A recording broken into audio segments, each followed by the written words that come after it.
Halo teman-teman investor, di video kali ini saya akan menjawab salah satu pertanyaan dari member kami, yaitu Pak Huds, yang dimana beliau menanyakan seperti ini. Jika misalkan kita punya dana 10 juta rupiah per bulan, dana dingin, lebih baik dimasukkan kemana ya? Apakah saham berdividen atau ke SBN alias surat utang negara yang sifatnya lebih aman? Kita akan coba bahas di video kali ini ya. Jadi teman-teman pastikan nonton video ini sampai akhir karena kesimpulan ada di sesi akhir nanti.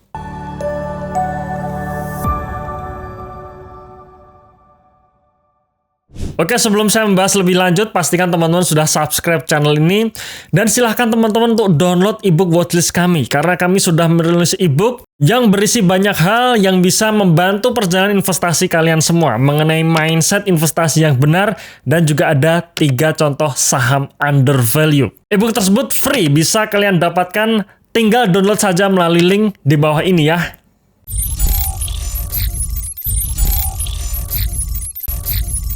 Karena dana yang ditabung menurut saya ini cukup besar ya, 10 juta per bulan, itu tidak semua orang bisa melakukan tersebut. Maka ada satu hal penting yang menurut saya ini harus diperhatikan, yaitu mengenai risk profile. Apa itu risk profile? Secara gampangnya risk profile ini merupakan penilaian terhadap kemampuan dan kemauan seseorang untuk mengambil risiko dalam investasi. Semua instrumen investasi menurut saya memiliki resiko, baik resiko yang paling kecil maupun paling besar. Semua ada resikonya. Itulah kenapa kita harus mengenal risk profile kita. Secara teori risk profile biasanya dibagi menjadi 3 golongan, yaitu yang pertama adalah konservatif, yang kedua adalah moderat, dan yang ketiga adalah agresif. Cuma di video kali ini saya tidak akan membahas mengenai 3 hal tersebut ya, karena 3 hal tersebut bisa teman-teman dapatkan dengan cara searching di mana-mana ada pengertian mengenai 3 risk profile tersebut. Cuma di sini yang saya tekankan adalah pastinya setiap orang memiliki risk profile yang berbeda-beda. Ada berbagai faktor seperti usia, situasi keuangan, tujuan investasi, pengetahuan tentang investasi, dan toleransi emosional terhadap fluktuasi nilai investasi. Alias gampang panik nggak dengan harga yang selalu naik turun.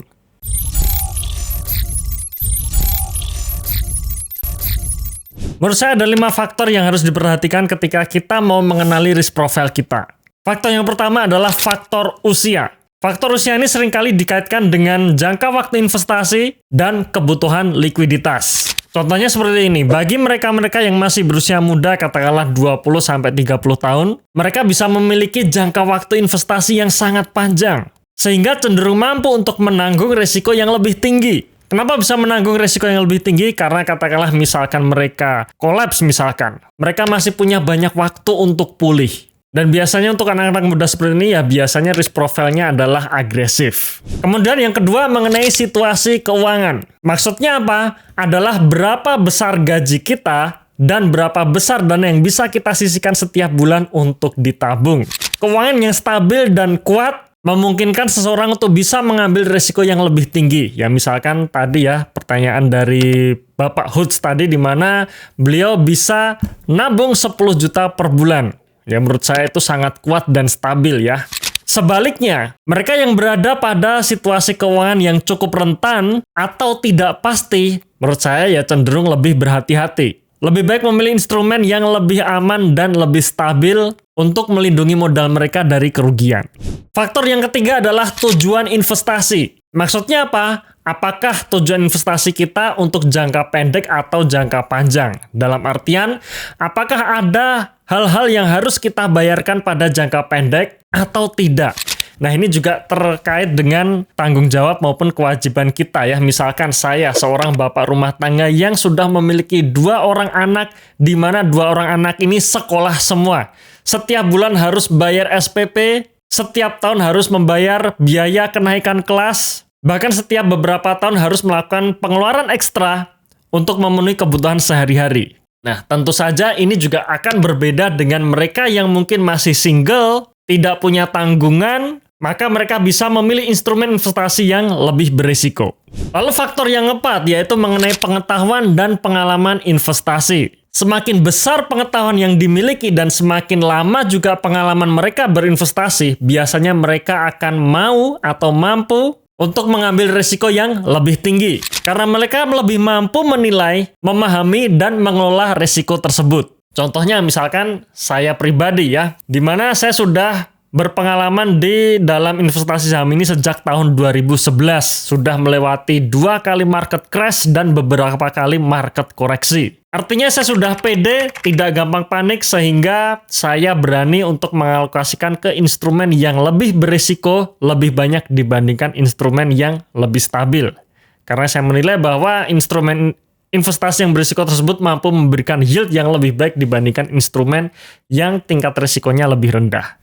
Kemudian yang kelima, mengenai faktor toleransi emosional terhadap fluktuasi nilai investasi, alias gampang panik nggak ketika terjadi volatilitas market. Walaupun sebagian orang ini sudah berpengalaman investasi saham mungkin lebih panjang daripada pengalaman saya, tapi mereka tetap masih ada yang suka panikan. Mereka masih belum menerima penurunan investasi sampai 20% misalkan. Nah, kalau seperti itu artinya ya mereka tidak bisa untuk memilih atau mengambil risiko yang tinggi pula. Mereka akan lebih cenderung untuk meminimalisir risiko dengan memilih instrumen investasi yang lebih aman dan stabil. Walaupun yieldnya tidak sebesar dengan aset instrumen investasi yang volatilitasnya tinggi atau memiliki risiko yang lebih tinggi.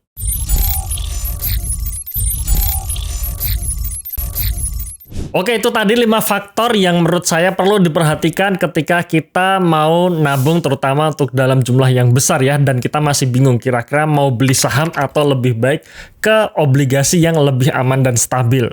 Mungkin dari 5 hal tersebut teman-teman masih juga bingung ya, banyak amat yang harus diperhatikan. Bagaimana saya bisa menilai risk profil saya? Nggak tahu harus ngapain. Nah, mungkin ini tips terakhir ya, alias kesimpulan saja kalau misalkan teman-teman nggak mau ribet untuk memperhatikan 5 faktor tersebut. Yaitu adalah bagaimana teman-teman panik atau tidak ketika terjadi market crash. Kita tahu bahwa saham ini volatilitasnya cukup tinggi, di mana ketika masuk sentimen positif, harga saham biasanya akan naik. Dan begitu bulan depan ada katalis negatif, harga saham pada turun. Nah, ketika kita melihat volatilitas seperti itu, apakah kita panik atau tidak? Apakah kita masih suka bertanya, Mas Eros, apakah saham ini masih layak di hold atau tidak nih? Saya sudah floating loss misalkan 20%. Mas Eros, harga saham ini sudah naik tinggi, masih layak untuk dibeli atau tidak?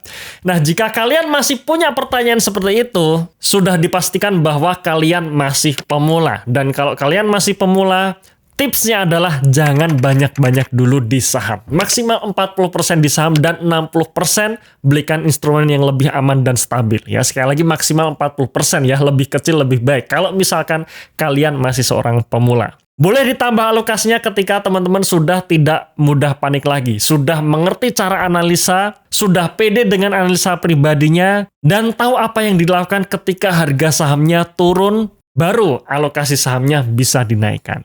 Oke teman-teman sekalian, mungkin itu sedikit tips dari saya. Dari apa yang saya sampaikan ini, kira-kira kalian tipe yang mana nih? Apakah konservatif, moderat, atau agresif? Coba kalian tulis pendapat kalian di kolom komentar ya.